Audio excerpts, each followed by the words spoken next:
Hello everyone. Today we are going to learn the rock cycle. The rock cycle is one of the most important cycle by which we get all the different types of rocks. Now what are the three major types of rocks? First we will learn that. The first group of rock is igneous rock, which means fire.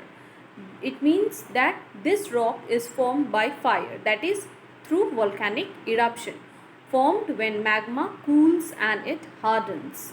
That is due to the volcanic eruption, the magma, it comes out and also it remains inside the earth and it solidifies. This becomes igneous rock later. Magma is called lava when it reaches the earth's surface. When the volcanic eruption occurs, magma, it remains inside, and when this magma comes out, we call it as lava. So either the lava or the magma, if it cools down, then it forms the igneous rock. Next major type of rock is the sedimentary rock.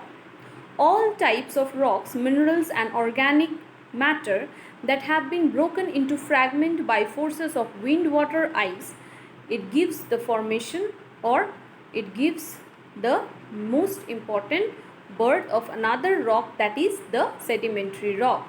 Now sedimentary rocks are mainly formed in layer form, that is one layer is formed, then after again sedimentation occurs and then another layer of soil or sediment, it gets deposited, and slowly layers and layers of soil, when it gets cemented and hardened, it gives the formation of sedimentary rocks. Now this deposits harden and it becomes compressed and it gives the formation of sedimentary rock, that is another major group of rock.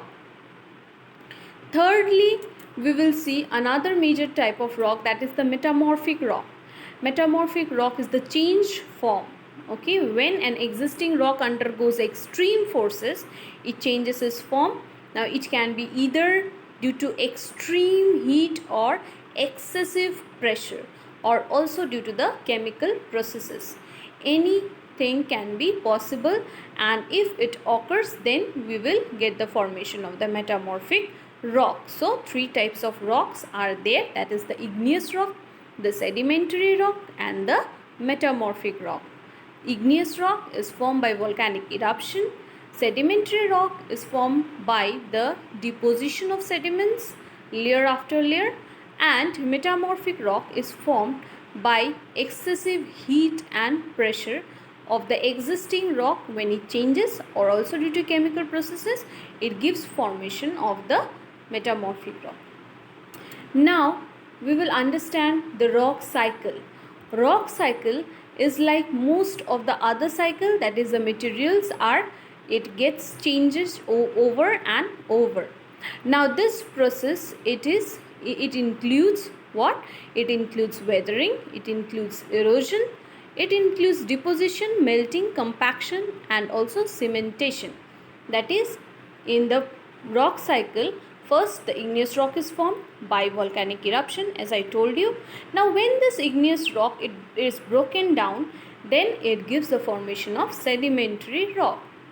Now this sediments, when again it gets this sedimentary rock, when again heat and pressure is undergone through this sedimentary rock or igneous rock, then we get the formation of the metamorphic rock. Now see this image. In this image you can easily understand, first the igneous rock is there, which is after weathering of rocks at surface, erosion and transport it gets, and then deposition of sediment occurs, and this compaction of this sediment gives the formation of sedimentary rock. Sedimentary rock, if it is deformed and metamorphized, then it gives the formation of metamorphic rock. Metamorphic rock, it melts and through volcanic eruption it comes out or inside the earth. If it cools, then what happens? Crystallization of magma gives the formation of igneous rock. So this is all about the rock cycle. Now briefly we can see that the rock cycle is a process in which rocks are continuously transformed between the three rock types, that is igneous, sedimentary and the metamorphic. If the sediments are buried under further layers of sediment, they can become liquefied to produce a sedimentary rock. Magma is produced when rocks are melted. So, igneous rock is formed by volcanic eruption. Now this igneous rock, when it is broken down, when it is weathered, when it is eroded, it gets deposited, the sediments gets deposited, and then it forms sedimentary rocks. And this sedimentary rocks, when it undergoes through the process of excessive heat or chemical reaction or pressure, then it gives the formation of metamorphic rock. This metamorphic rock, when it gets melted, it gives the formation of igneous rock. So this entire cycle of igneous rock, then transformation of sedimentary, then to metamorphic rock is known as rock cycle. Thank you everyone.